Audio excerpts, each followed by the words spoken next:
اراکین ایوان کے ساتھ ناخوشگوار واقعہ پیش آیا تھا، میں شدید الفاظ میں اس کی مذمت کرتا ہوں۔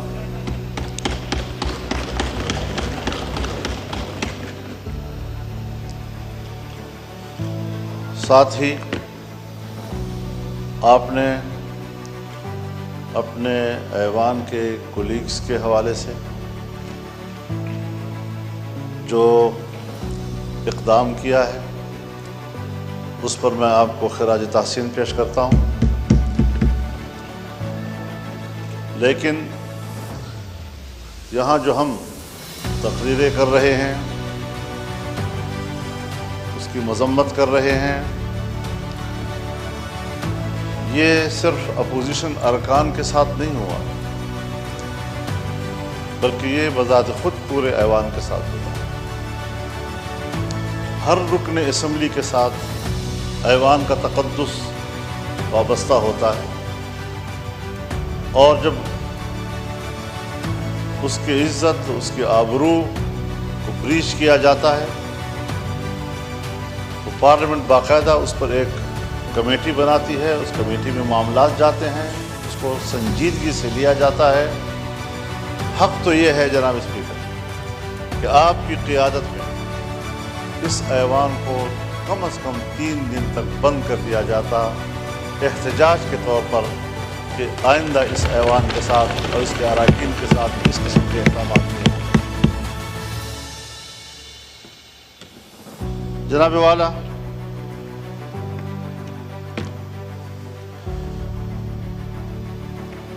فروری سے لے کر آج تک اس ایوان میں ہم ابھی تک اس صورتحال سے باہر نہیں نکلے جب ایک رکن اسمبلی اپنی ذات اور اپنی ذات کی دفاع تک محدود کر دیا جاتا ہے تو پھر وہ ملک اور قوم کے لیے کوئی کردار ادا نہیں کر سکتا۔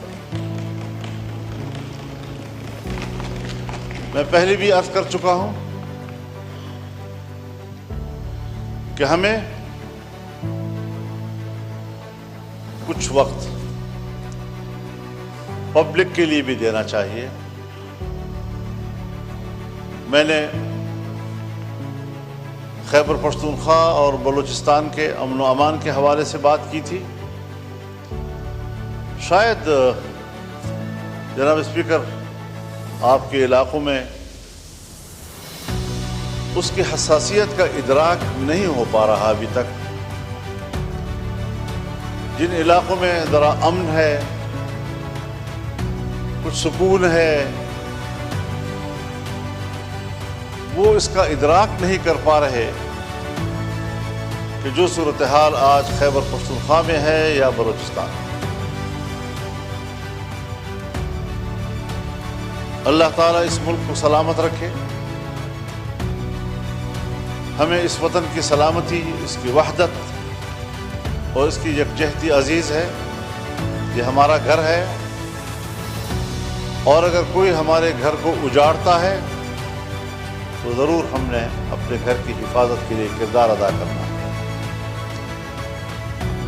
جس وقت میں اس سے قبل یہاں گفتگو کر رہا تھا 1 ہفتہ پہلے، آج وہاں کی صورتحال مختلف ہو گئی ہے۔ پہلے تو یہ مسئلہ تھا کہ پولیس کے بارے میں نے کہا کہ سورج غروب ہونے سے پہلے وہ تھانوں میں محدود ہو جاتے ہیں، انہیں باہر نکلنے سے منع کر دیا گیا ہے، ساری رات صبح تک مسلح گروہوں کے قبضے میں ہوتی ہے، سڑکیں ان کے قبضے میں ہیں، دیہاتیں ان کے قبضے میں ہیں، دیہاتوں کی مسجدیں ان کے قبضے میں ہیں، لوگوں کے بیٹھکیں ان کے قبضے میں ہیں۔ اور اس صورتحال میں آپ مجھے بتائیں کہ پھر ریاست کے رٹ کہاں ہے، فوج کہاں ہے، ریاست کی دفاع کی قوت کدھر ہے؟ کیا اس کا فرض صرف اس اسلام آباد تک محدود ہے کہ وہ اپنے مخالفین پر دعویٰ بول دیں اور کہیں کہ ہم ریاست کا تحفظ کر رہے ہیں؟ کیا عوام کی کوئی حقوق نہیں ہے؟ آج وہاں پر پولیس نے دھرنے دیے ہوئے ہیں، لکی مروت سے یہ دھرنا شروع ہوا ہے اور اب یہ ڈیرہ اسماعیل خان میں بھی بڑھ رہا ہے، صورتحال وہاں بھی پھیل رہی ہے، باجوڑ میں بھی چلا گیا ہے، بنو میں بھی چلا گیا ہے، اور مختلف اضلاع میں اگر پولیس نے دھرنا دے دیا، بائیکاٹ کر دیا، اپنے فرض کے انجام دہی سے پیچھے ہٹ گئے، آپ مجھے بتائیں کہ کیا صورتحال ہوگی؟ ہماری نہ سنی جائے، کم از کم اپنے ریاستی ادارے پولیس کی تو سنی جائے۔ کہاں ہم کھڑے ہیں؟ کیوں اس چیز کا احساس نہیں ہو رہا ہمارے کو؟ ہم لگے ہوئے ہیں صاحب ہمارے ہاں آئینی ترامیم کی جائے،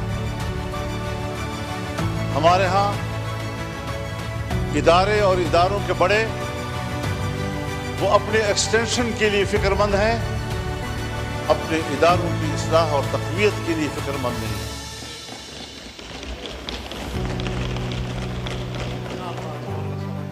ایکسٹینشن کا عمل اگر فوج کے اندر ہے تب بھی غلط ہے، اگر عدلیہ کے اندر ہے تب بھی غلط ہے، اگر سول بیوروکریسی کے اندر ہے تب بھی غلط ہے۔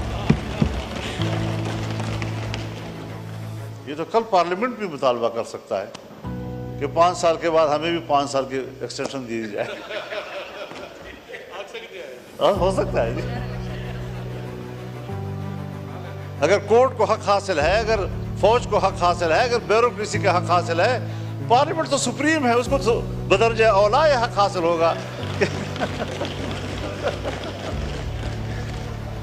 یہ روایتیں حضرت کوئی اچھی روایات نہیں ہیں، اور میں برملا اس بات کا اظہار کرنا چاہتا ہوں کہ اس حوالے سے ہماری پوزیشن بالکل واضح ہے، ہم اپوزیشن ہیں، اس پر اپوزیشن کا کردار ادا کریں گے، اور کبھی ہم اس ملک کے اندر ایک غلط روایت کی بنیاد نہیں ڈالنے دیں گے۔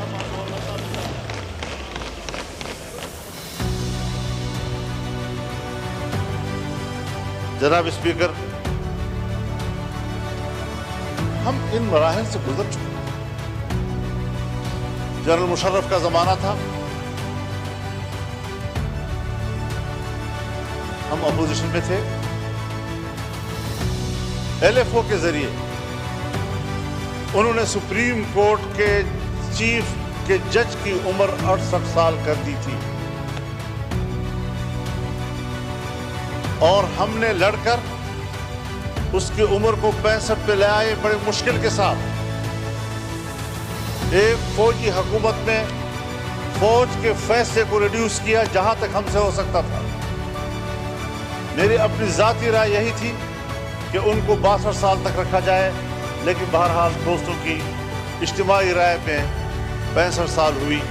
اس 65 سال کے فیصلے پر ہمارے بھائی ہیں، ہمارے محترم ہیں، پاکستان پیپلز پارٹی اس وقت جہاں ہمارے ساتھ اپوزیشن میں بیٹھی تھی، اپوزیشن میں بیٹھ کر انہوں نے میرے اوپر تنقید کی تھی، ایم اے اوپر تنقید کی تھی کہ آپ نے 65 سال کیوں دیے ہیں ان کو۔ آج آپ ان کی عمر کے اضافے میں وہاں اس بیچوں میں بیٹھ کر اس کی تائید کریں گے؟ کیسے کریں گے؟ کیوں کریں گے میرے بھائی؟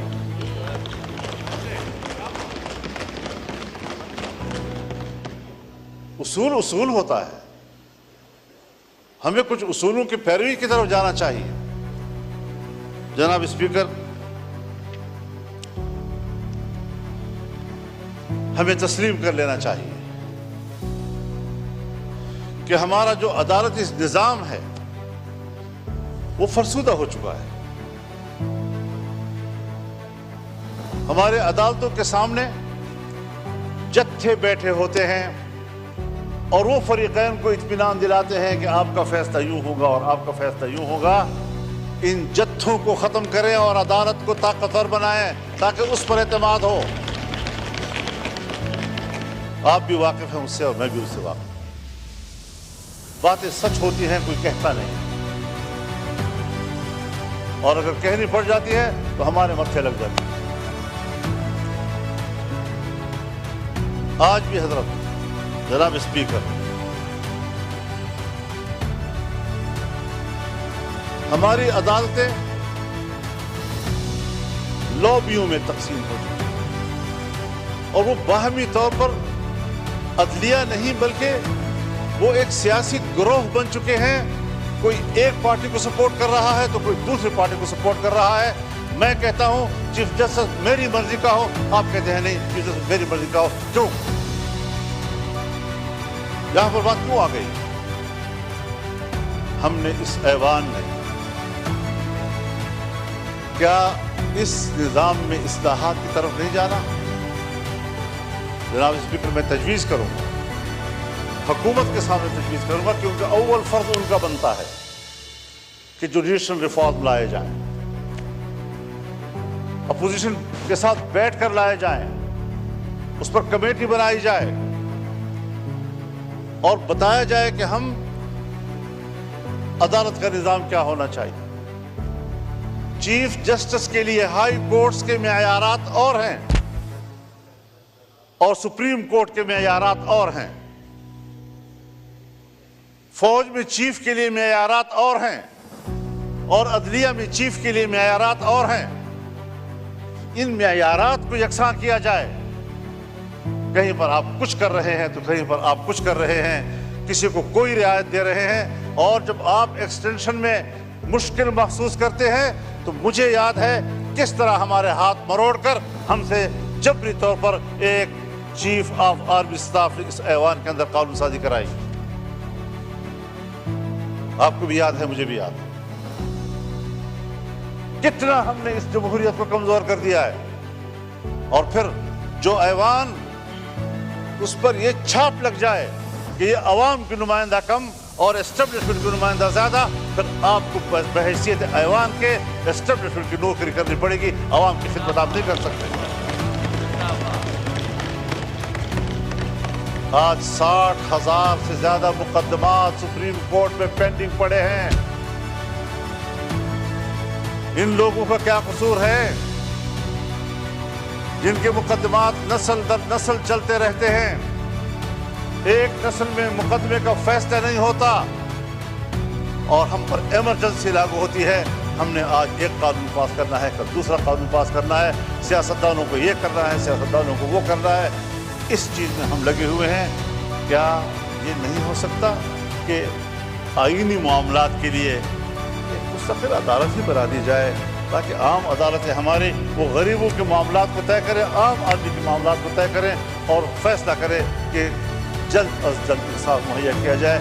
ہمارے ملک کے اندر انگریز کے دور کا وہ نظام عدل موجود ہے کہ جو صدیوں تک مقدمات چلتے ہیں اور طے نہیں ہو سکتے. آج بھی ہم اسی روش میں چل رہے ہیں. ہمیں پاکستان بنانے کے بعد آج عدلیہ کے حوالے سے بھی انقلابی فیصلے کرنے ہوں گے تاکہ ہمارے غریب آدمی کو جلد از جلد انصاف مہیا ہو سکے. کیا کر رہے ہیں آپ؟ تو نظام کو تبدیل کرنا ہے. تبدیلی لانی ہے تو پھر صحیح معنوں میں تبدیلی لائے. میرے حق میں ہو وہ تبدیلی اور آپ کے حق میں ہو تو وہ تبدیلی نہیں. اس کو تبدیلی نہیں کہا جاتا.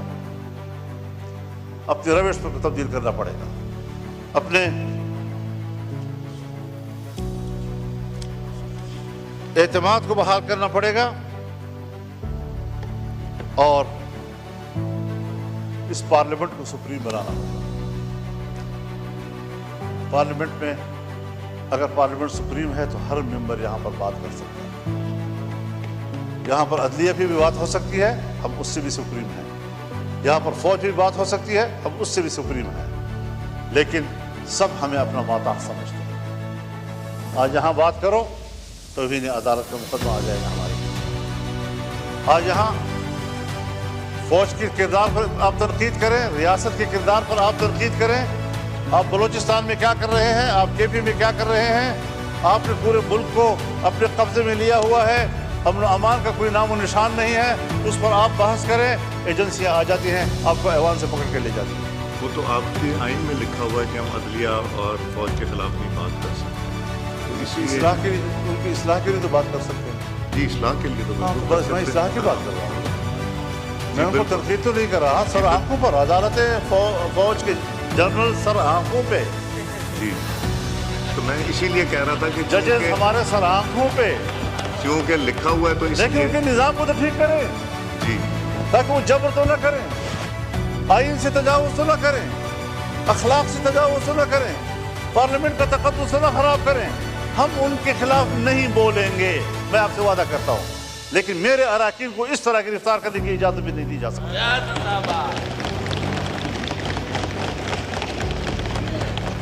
آپ کسٹوڈین ہیں، آپ نے صحیح کردار ادا کیا ہے، اور صرف ایوان کی بلڈنگ نہیں، لاجز بھی آپ کے انڈر ہیں، وہاں پر بھی پولیس کو جانے کی اجازت نہیں ہونی چاہیے آپ کی اجازت کے بغیر۔ تو یہ ساری وہ صورتحال ہے۔ وہ بھی مولانا صاحب آپ کو یاد ہے کہ ایک دفعہ جب ہوا تھا اس کے بعد سب نے مل کے ڈلوایا تھا کہ لاجز بھی پارلیمنٹ کا حصہ گنا جائے گا، تو وہاں بھی آپ صحیح کہہ رہے ہیں کہ وہاں بھی جانے کی اجازت نہیں ہونی چاہیے، اور ہے بھی نہیں۔ تو یہ ساری صورتحال ہے۔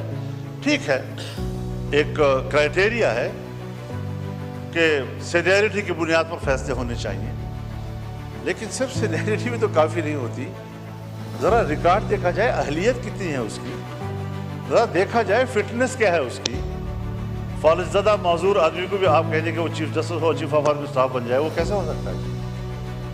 تو اس ساری چیزوں کو دیکھ کر ہمیں اصلاحات کی طرف جانا چاہیے، اور اس کے لیے میں تو یہ سوچتا ہوں اور میری تجویز ہوگی کہ چیف جسٹس کے لیے جوڈیشل کونسل اور پارلیمانی کمیٹی کا مشترکہ اجلاس ہو، اور یہ فیصلہ کریں کہ کس کے حق میں فیصلہ کیا جاتا ہے، پینل لائے جائیں، 3 کے لائے جائیں یا 5 کے لائے جائیں، لیکن اصلاح کی طرف تو جائیں۔ ممکن ہے میری رائے غلط ہو، میں کوئی ایسی بات نہیں کہہ رہا ہوں کہ خدا نخواستہ کوئی حد بھی بات ہے، لیکن اس پارلیمنٹ کو پر اعتماد کیا جائے، اس کی کمیٹی بیٹھے، ان کے ساتھ بیٹھے، سوچے اس بات پر کہ ہم نے عدلیہ کے اندر اصلاحات کیسے لائیں اور ایوان میں پیش کیے جائیں۔ تو ان چیزوں پر ہمیں فوکس کرنا چاہیے۔ میری جماعت اس کے لیے سنجیدہ ہے، اور شاید ہم اپنے وکلاء کے مشورے کے ساتھ اس حوالے سے کچھ تجاویز ایوان میں لائیں گے بھی، اور کوشش کریں گے کہ ہم اس ملک کے اداروں کی اصلاحات کی طرف جائیں، اور اداروں کو اپنے حدود سے تجاوز کرنے کے راستے ہم بند کر دیں، چاہے وہ فوج کا ادارہ ہو، چاہے وہ عدلیہ ہو، چاہے وہ بیوروکریسی ہو۔ اگر پارلیمنٹ، آپ بھی ابھی مجھے کہہ رہے ہیں کہ ہم نے طے کیا ہے کہ ہم نے یہ تنقید نہیں کرنی، اگر میں پارلیمنٹ ہوتے ہوئے اپنے حدود کا احترام کرتا ہوں تو فوج کو بھی اپنے حدود کا احترام کرنا ہوگا، اور ججز کو بھی اپنے حدود کا احترام کرنا ہوگا۔ یہ اصول ہونا چاہیے۔ تو ان کی تقرری کے لیے بھی ایک میکینزم ہونا چاہیے، عدالتی اصلاحات ہونے چاہیے، آئینی امور پر کون غور کرے گا، عام آدمی کے مقدمات پر کون غور کرے گا، 60,000 پینڈنگ کیسز جو ہے وہ کس طرح طے ہوں گے، یہ ساری چیزیں وہ ہیں کہ ہمیں ان کی اصلاحات کی طرف بڑھنا ہوگا۔ میں اس وقت حکومت کو خاص طور پر اور ٹریجری پہ بیٹھے ہوئے معزز اراکین کو خاص طور پر اس طرح متوجہ کروں گا کہ سب سے پہلے ذمہ داری آپ کی بنتی ہے، آپ کو اس بارے میں اقدامات کرنے چاہیے، اپوزیشن کو اعتماد ملے، ہمیں اعتماد ملے، ورنہ پھر ہم خود اصلاحات کی تجاویز اپوزیشن دوستوں کے مشاورت کے ساتھ پیش کریں گے، اور انشاءاللہ العزیز اس کام کو آگے بڑھانا ہے۔